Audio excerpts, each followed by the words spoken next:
Hello दोस्तों, नमस्कार। मैं डॉक्टर अनिल कुशवाहा आज आपके लिए लेकर आए हैं पुनः एम्ब्रियोलॉजी। हम बात करते हैं प्लांट एम्ब्रियोलॉजी की।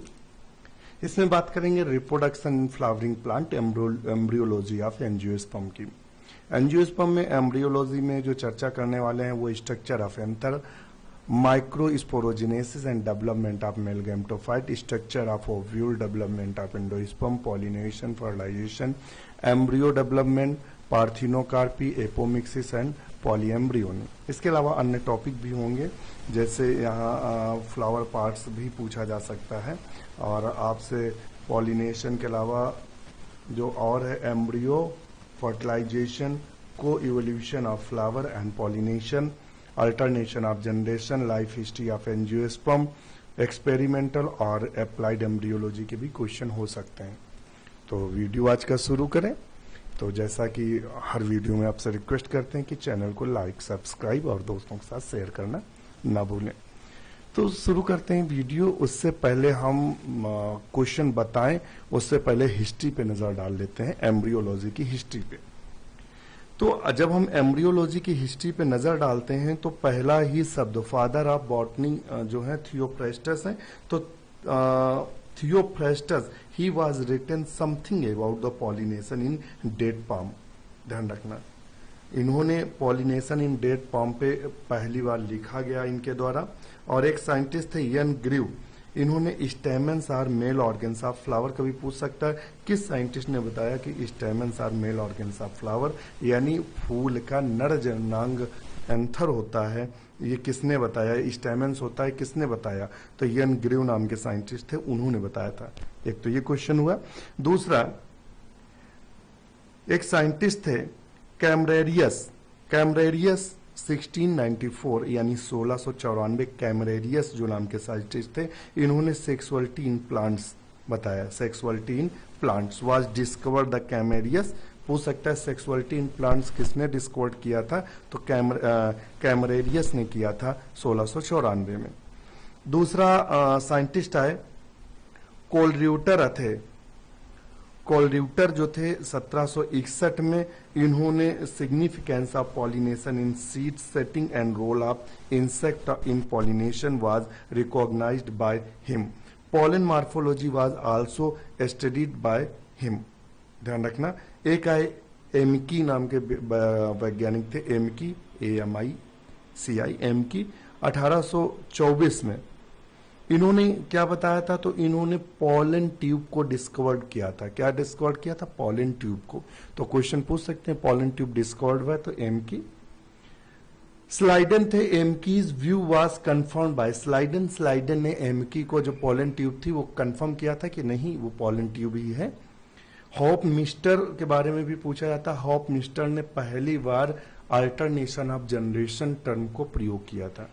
अल्टरनेशन ऑफ जनरेशन यानी पीढ़ी एकांतरण शब्द का पहली बार प्रयोग जो किया था वो हॉप मिस्टर ने किया था। एक दूसरे वैज्ञानिक है स्ट्रसबर्गर 1884 में। इन्होंने मोनोट्रोपा पे काम करते हुए सिनगैमी के बारे में बताया था। इन्होंने बताया था actual fusion of male gamete with female gamete, syngamy के बारे में स्ट्रसबर्गर ने बताया था। एक और साइंटिस्ट है नाउस्चिन। जो नाउस्चिन थे 1898 में, इन्होंने डबल फर्टिलाइजेशन के बारे में बताया। ध्यान रखना, किसके बारे में बताया? डबल फर्टिलाइजेशन के बारे में बताया। और बाद में ये यूनिवर्सल फीचर्स था एंजियोस्पर्म का। और एक साइंटिस्ट थे जो खासकर बॉटनी से जुड़े हुए साइंटिस्ट हैं भारत के, पंचानन महेश्वरी। पी महेश्वरी आप लोग जानते होंगे। Panchanan Maheshwari, father of Indian embryology. इन्होंने किताब लिखी थी, अक्सर क्वेश्चन पूछा जाता है, an introduction of embryology of angiosperm. इनकी फेमस बुक थी ये, ध्यान रखना, ये फेमस बुक थी। और एक साइंटिस्ट था ई हैनिंग। ई हैनिंग ने पहली बार एम्ब्रियो कल्चर टेक्निक डेवलप किया था, विच वाज एलेबोरेटेड बाय लाइबेच के साथ। इन्होंने, हैनिंग ने एम्ब्रियो कल्चर, तो पूछ सकता है एम्ब्रियो कल्चर किसने डेवलप किया? तो हैनिंग पूछ सकता है या लाइबेच, दो साइंटिस्टों के नाम हो सकते हैं, या लाइबेच अलग हो सकता है, हैनिंग अलग हो सकता है। गुहा और महेश्वरी भारत में और भी काम हुआ। गुहा और महेश्वरी जो पंचानन महेश्वरी थी 1964 used pollen culture haploid production in धतूरा। पूछ सकते हैं आपसे क्वेश्चन कि गुहा और महेश्वरी ने हैप्लॉइड प्लांट किससे तैयार किया, तो धतूरा से प्राप्त किया था। या भारत में पॉलन कल्चर से हैप्लॉइड प्लांट किसने प्राप्त किया, तो गुहा और महेश्वरी ने पॉलन कल्चर किया था धतूरा का, उससे हैप्लॉइड प्लांट प्राप्त किया था। तो ये अपने दिमाग पे बना के रखना। तो ये हम थोड़ी सी हिस्ट्री आपको लेकर चल रहे थे। अब यहाँ क्वेश्चन देखते हैं, when the pollen tube enters the embryo sac through funicles और इंटुगमेंट इज कार्ड।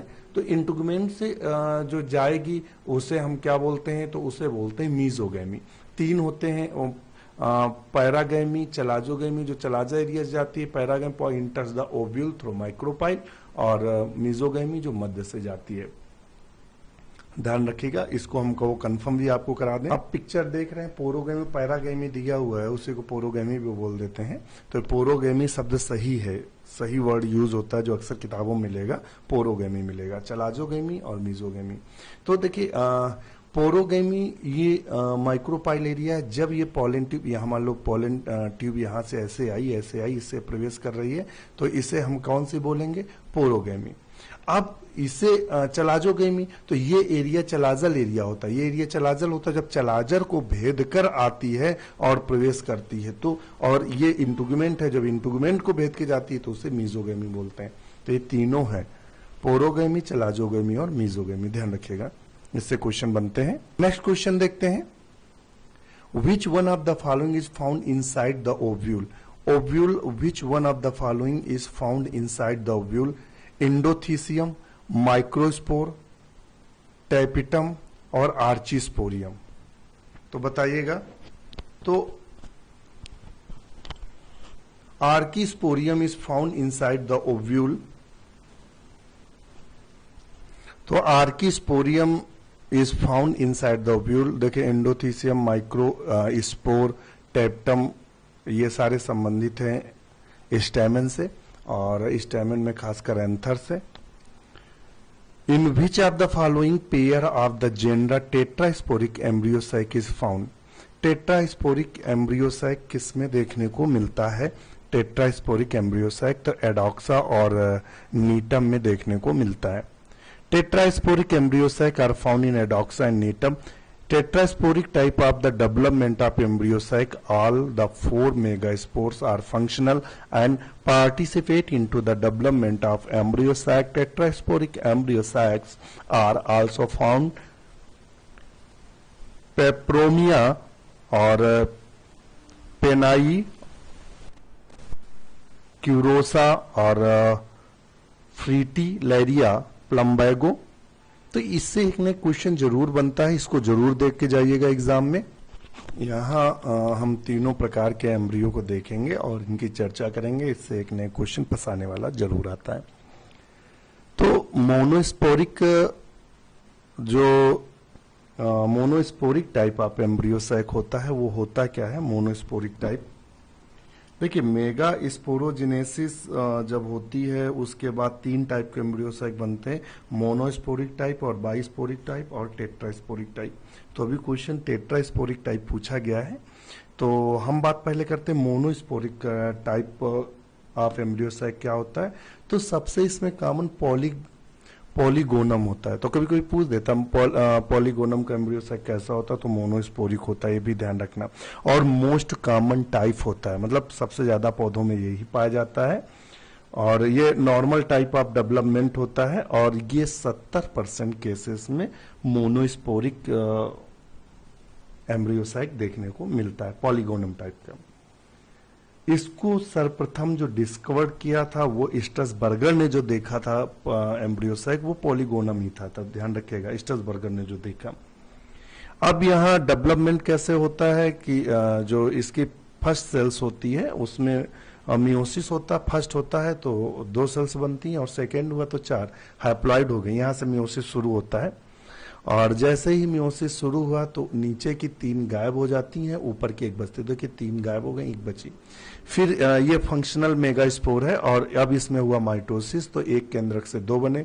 फिर हुआ सेकेंड माइटोसिस, 2 से 4 बने। तृतीय हुआ तो 4 से 8 बन गए, 4 ऊपर 4 नीचे। 3 नीचे के 3 सेल्स बनाते हैं, 3 ऊपर के 3 सेल्स, 2 बीच वाले न्यूक्लियस आ जाते हैं। तो आप सब जानते ही हैं, इनके जो ऊपर वाली को एंटीपोडल सेल्स बोलते हैं, नीचे वाले को सिनर्गिड सेल्स बोलते हैं, और ये पोलर न्यूक्लियाई कहलाते हैं। तो ये केस हमें देखने को मिलता है।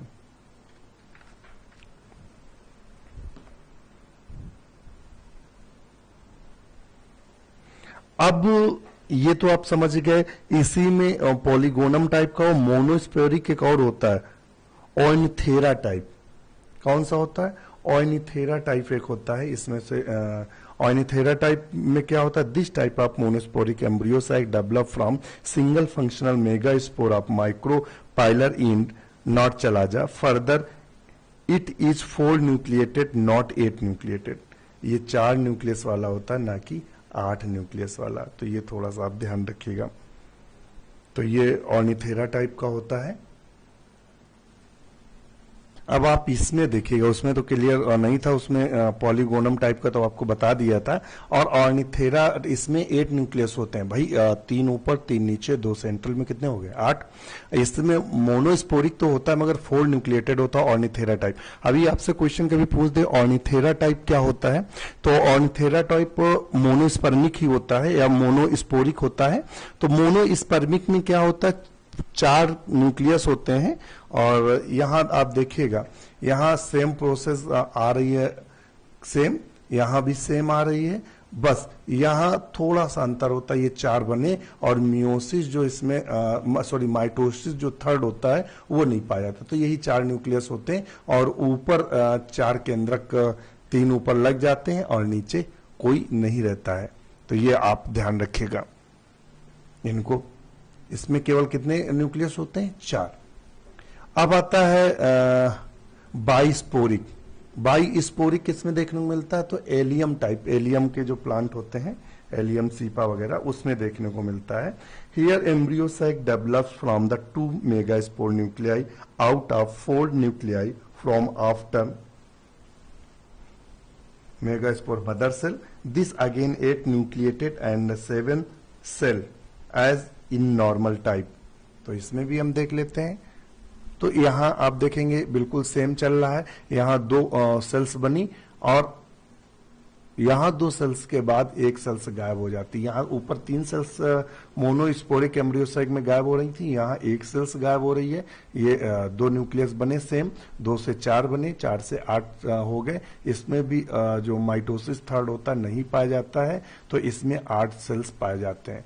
इसका और इसका लगभग संरचना समान दिखाई देती है हमें। टेट्रास्पोरिक 16 न्यूक्लिएटेड जो होती है वो हमें देखने को मिलती है किसमें? वो हमें देखने को मिलती है पेप्रोमिया टाइप। पेप्रोमिया टाइप टेट्रास्पोरिक जो होती है, तो पहले टेट्रास्पोरिक 8 न्यूक्लियस देख, एडॉक्सा टाइप होता है। एडॉक्सा टाइप में ये न्यूक्लियस डिवाइड हुआ, फिर ये बना, फिर ये बना। यहाँ डिजनरेट नहीं होती है। यहाँ देखिए 1 से बनी, 1 से 2 बनी, 2 से ये मियोसिस सेकेंड हुआ, 4 बनी, फिर इसमें 4 से सीधे 8 बना। इसमें माइटोसिस फर्स्ट सेकेंड और थर्ड माइटोसिस नहीं होता है। तो ये हमारा बन गया 8 न्यूक्लिएटेड। फिर आया टेट्रास्पोरिक 16 न्यूक्लियस, पेप्रोमिया टाइप होता है। पेप्रोमिया टाइप में सेम चलता है और इसमें 16 न्यूक्लियस बन जाते हैं। इसमें मियोसिस सेकेंड होता है, सॉरी माइटोसिस सेकेंड होता है, 8 से सीधे 16 में कन्वर्ट हो जाता है। फिर ये पिनिया टाइप है और ड्रूसा टाइप है और फर्टिलेरिया टाइप है। तो कई सारे फिर टाइप्स हैं, तो इन पे भी आप एक बार एग्जाम देने से पहले नजर जरूर डालेंगे। नेक्स्ट क्वेश्चन है पॉलन ग्रेन इज द। तो पॉलन ग्रेन क्या होता है? तो पॉलन ग्रेन मेल गैमीट होता है। क्या होता है? मेल गैमीट होता है। Angios pollen grain represented the male gametophyte. Male gametophyte को रिप्रेजेंट करता है। अच्छा, मेल गैमेटोफाइट दिया था, तो फिर मेल गैमेटोफाइट को प्रेजेंट करेगा। This pollen grain are immature in the beginning but the stigma it develop and from mature male gametophyte. Pollen grains are nutrient rich and thus are taken as food supplements. Androgenic haploids are useful because तो सही option क्या, they can be used to produce homozygous stocks. दो androgenic haploids are useful because they can be used to produce homozygous stocks.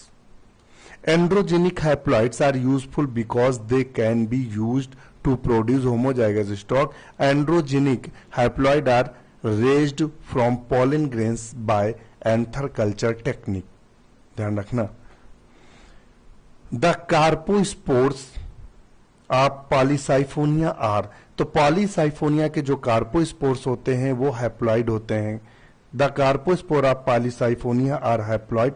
Carpospore formed in the carposporophyte on germination.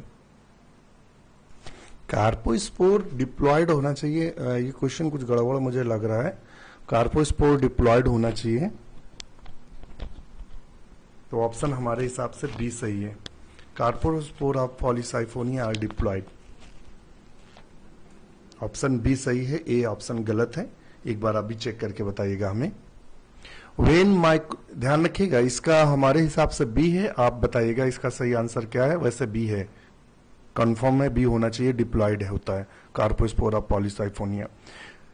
When the micropyle chalaza and funicle are in the straight line the ovule is called. जब बीजांड द्वारा निभाग तथा बीजांडव्रंत एक सीधी रेखा में होता है तो उसे हम क्या बोलते हैं, तो उसे ऑर्थोट्रोपस बोलते हैं. क्या बोलते हैं, ऑर्थोट्रोपस बोलते हैं. नेक्स्ट क्वेश्चन आता है, androgenic haploid are most useful due to their. पुंजनीय अगुणित पौधों के अत्यधिक उपयोग होने का कारण क्या है, तो बताइएगा. कारण क्या है, होमोजाइगस स्टॉक्स. अच्छा क्वेश्चन है और पूछा गया क्वेश्चन है. एंड्रोजेनिक जो हैप्लॉइड आर मोस्ट यूजफुल, ये क्या है, होमोजाइगस स्टॉक्स के लिए. The first few divisions of the zygote are vertical in. Zygote के प्रारंभिक कुछ विभाजन ऊर्ध्व होते हैं. सिप्सेला में, ब्लैनोफोरा में, सोलैनम में. तो ब्लैनोफोरा में the first few division of the zygote is vertical in Balanophora. जो ब्लैनोफोरा में होते हैं तो शुरुआत के जो डिविजन्स होते हैं वो वर्टिकल होते हैं ब्लैनोफोरा में. ध्यान रखिएगा. In which of the following dispersal of seed occur through air. Air के द्वारा किसमें, तो कैलोट्रोपिस होना चाहिए इसका, क्योंकि इसमें छोटे छोटे रोए पाए जाते हैं. मार्टिनिया एवं यूरेना में फलों का प्रकीर्णन कैसे होता है. Dispersal of fruit in Martynia and Urena take place. तो किसके द्वारा होता है, तो ये तो नाम हमने मार्टिनिया यूरेना, ये तो देखना पड़ेगा, मुझे नहीं आता इसका. The fruit and seed carried by the animal. Martynia और यूरेना में जो फूड डिस्पर्सल होता है वो एनिमल के द्वारा होता है. अब हम देख भी लेते हैं है क्या, जिससे बिल्कुल इनको हम बचपन में कौआ कौआ ही बोलते थे, कौआ, और बच्चों के पीठ में इसको फंसा दिया जाता था खेल खेल में. तो वही है मार्टिनिया, ये बिल्कुल एनिमल के द्वारा होता है. ये पौधों जंतुओं में फंस जाता है, उनके पैरों में, चमड़ी में, और एक स्थान से दूसरे स्थान, खासकर बालों में फंस जाता है, एक स्थान से दूसरे स्थान पहुंच जाता है. तो अच्छा क्वेश्चन है ये मार्टिनिया.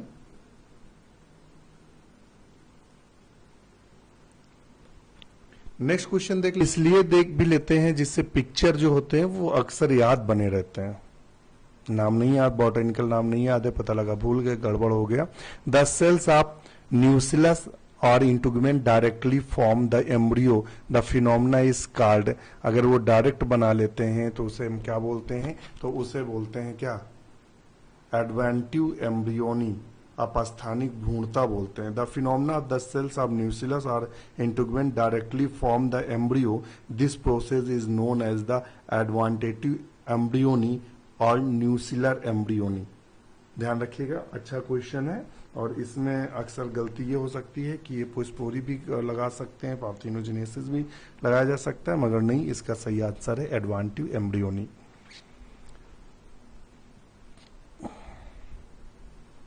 Next question is, in which following kinds of ovule the embryo sac is horseshoe shaped.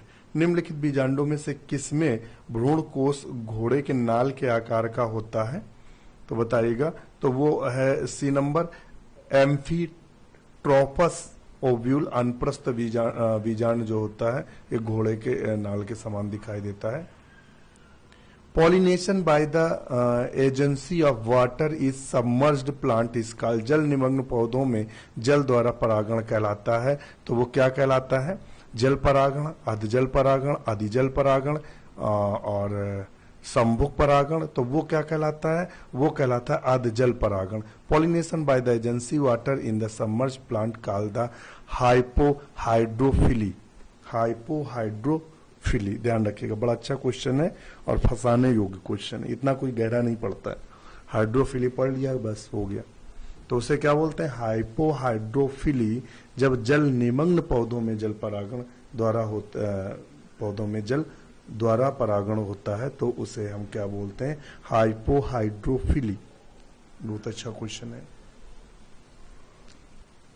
The pollination occurring between two different flower located on different branches same plant term, तो उसे हम क्या बोलते हैं, तो उसे हम बोलते हैं जीटेनोगेमी। क्या बोलते हैं, जीटेनोगेमी बोलते हैं। और ये क्वेश्चन आपका असिस्टेंट प्रोफेसर बॉटनी में यूपी में जो भी एग्जाम हुआ था ये क्वेश्चन पूछा गया था। तो आज के लिए इतना ही, नमस्कार। इसके आगे का वीडियो आपको उपलब्ध कराएंगे इसी के साथ, नमस्कार।